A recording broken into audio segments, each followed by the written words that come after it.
iPhones and indeed all smartphones have changed drastically over the last 12 years. 12 years? Gosh, we're getting old. We've gone from 3.5-inch screens to phones regularly hitting 6.5 inches or bigger, often in the name of performance. But in 2020, does size still matter? To answer this, we're going to look at both the iPhone 12 mini and the iPhone 12 Pro Max, because practically speaking, they're the same phone with only a few differences that matter. So let's take a look at these, see who these phones are for, and should you buy them? Let's take a look.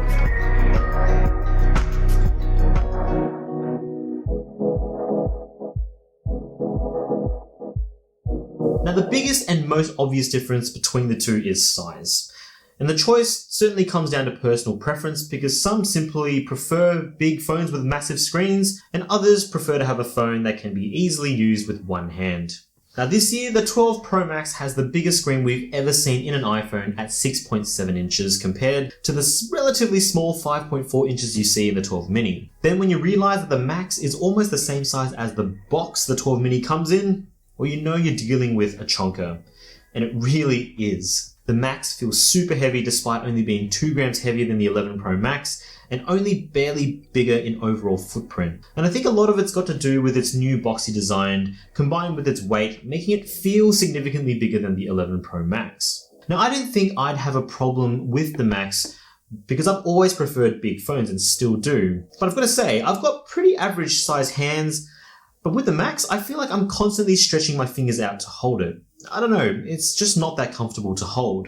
In my opinion, you'll definitely want to use 2 hands with this one. So my advice to you would be to safely look and try to hold it physically first to see if you can live with its size before you buy it. Whereas the Mini, on the other hand, literally, is an absolute delight to hold.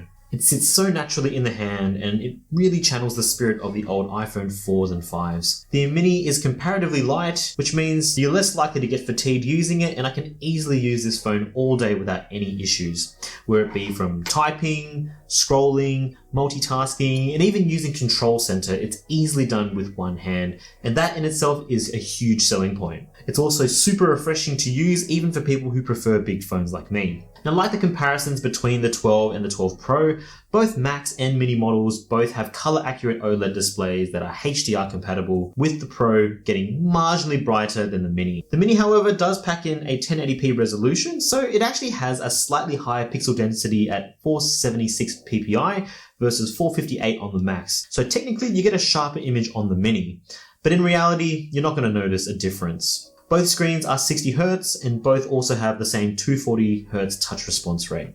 And this is one area that I think Apple maybe could have and should have differentiated the Max from the rest of the line with a high refresh rate. That for me would have sealed the deal for the Max, but thinking practically, I think most people wouldn't have noticed the change anyway. In any case, the viewing experience with both phones is still really nice. So again, the biggest theme here is size. And I love massive screens because I consume so much content on my phone. And so the larger screen makes so much sense, it's so much more immersive.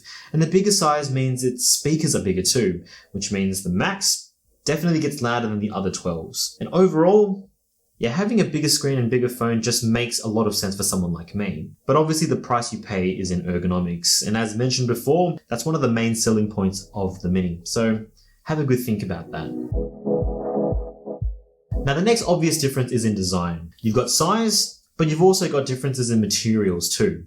The Mini adopts the exact same build as the standard 12s with a glossy glass back and an aluminium frame. The back is still a fingerprint magnet, which I don't love, but the aluminium frame is really nice. It's lightweight and it just feels really nice in the hand. The Pro Max, on the other hand, is a hefty beast. It's got the cold stainless steel sides and the frosted back. Externally, it looks stunning, almost like a crown jewel.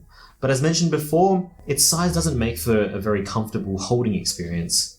And I think the standard 12 Pro has the best balance for size and weight, and it sits really well in the hand. And that's compared to the Pro Max, which does take a little getting used to. Now this year, I'm also really digging the gold version. The slightly off-white cream-colored back, combined with the more subtle and subdued gold, simply oozes class without looking tacky in my opinion. But if you don't like gold, then you at least have Pacific Blue, which is still a really elegant color. But on the other hand, this blue color on the 12 and the 12 mini is a little too much for me. I don't know what it is, but there's something about this shade of blue that doesn't look quite right, especially when it's sit next to the really nice shade of blue on the frame.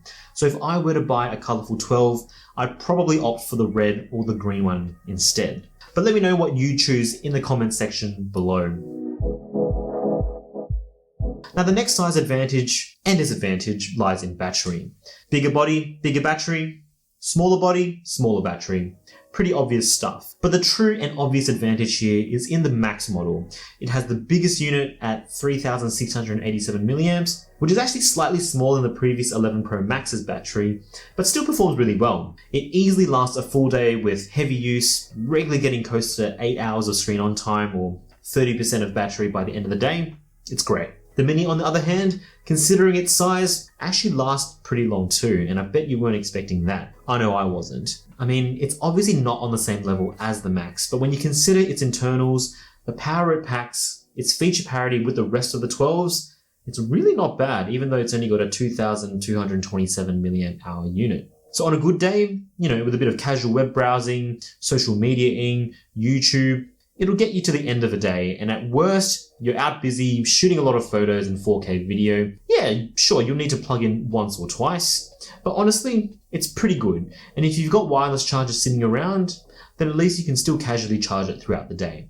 Now for comparison's sake, the iPhone SE from this year has an 1821 mAh battery, and the Mini has comparatively way better battery life. The SE's battery would absolutely tank if you used it for anything other than casual web browsing. And I think that's more testament to how efficient these A14 chips are. Again, it definitely won't last as long as the Max, but it's not that far off the standard 12s, which is awesome for a phone of this size. Okay, cameras. The iPhone 12 mini has the exact same module as the 12 and the 12 Pro standard and ultra wide. And as you can expect, it's got the same quality as these phones, which is awesome. So I'm not going to go too deeply into this detail. That's to say, it's class leading and they look amazing. And from the Mini's perspective, that's awesome because cameras tend to be one of the first compromises made when you go for a smaller phone. So it's great to see we've still got this quality in such a small package. But of course, the bigger question is with the 12 Pro Max. Now, it's received a huge amount of hype for its larger main sensor with sensor shift stabilization. So how does it perform? Well, honestly, I don't actually see a significant difference between this and the rest of the 12s, other than maybe the slightly longer zoom on the telephoto. If people tell you that they can see a huge difference, well, they're probably lying. Photos taken from the main sensor aren't overly different to the photos we see across all the other iPhone 12s. They all look great in daytime and outdoors, but most mid-range to flagship cameras do these days. It's 2020. Portrait mode photos also look the same as the 12 Pro because most of the heavy lifting is done through LiDAR. If there's one area where it might win is probably in low light photos where you're not using night mode, and that's mainly thanks to the bigger sensor capturing more light. But other than that, photos aren't that different. In video, the sensor shift stabilization also works well, but again, I don't think it's significantly better compared to the rest of the 12s and really shouldn't be a factor in your purchase decision. If that sounds like I'm playing down the quality of the 12 Pro Max, I'm really not. It just reflects how great the cameras are in the rest of the series as well. Photos and videos taken on the Max are excellent and are probably the best out of all the iPhone 12s, but I guess I just want to emphasize that the new main sensor in the Max shouldn't be the main reason you choose it over the others. Now, performance. This is going to be a quick one because like the 12 and the 12 Pro, both have an A14 Bionic chip, and like the comparisons between the 12 Pro and the standard 12, the Max has 6 gigs of RAM and the Mini has 4, but in practical, realistic sense, there's no difference in performance that I can see. In other words, all the iPhone 12s absolutely fly and crush anything you throw at it, from multitasking to gaming, watching YouTube, Instagram, Lightroom. It's simply a reliable workhorse. As an example, to edit these actual videos, I use a Hackintosh with a Ryzen 3700X and a Radeon 5700 XT GPU with 32 gigs of RAM, and that absolutely struggles to deal with HEVC codec videos. The 12 mini, as an example, scrubs and edits similar footage without any trouble or lag, and it simply shows how strong and how powerful these are. No compromises whatsoever, from the Max all the way down to the Mini. So in the end, does size matter? In so many aspects of life, it does, but bigger doesn't always mean better. Here you've got the largest and the smallest iPhone 12.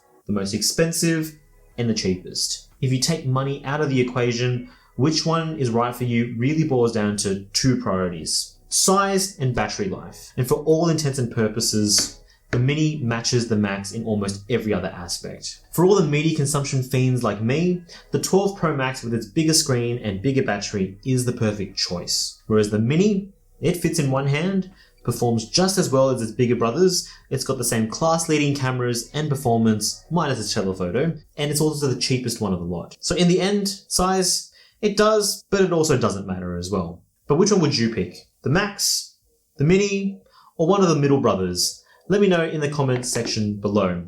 But for me, I know which one I would choose. Thanks so much for watching, guys. Give us a like if you enjoyed what you saw. Subscribe if you haven't already. Ding the bell icon so you don't miss out. I'll catch you guys in the next one. Stay safe and say good day to one for me. Cheers.